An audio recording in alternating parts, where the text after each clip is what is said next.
Hi mga bebe ko, eto ma-share ko lang ha. Feeling educational kaya meron ang atake natin for today's video. Joke lang. Okay, syempre sa mga interested lang. And ayun, nag-start nga ulit kami mag-alaga ng yeast, or better we call it sourdough starter.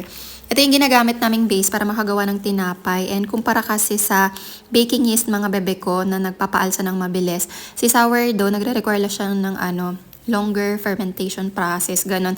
Araw-araw pinapakain namin siya ng 50 grams of wheat flour, tsaka 50 grams ng water. Yun lang naman yung niya, kailangan niya.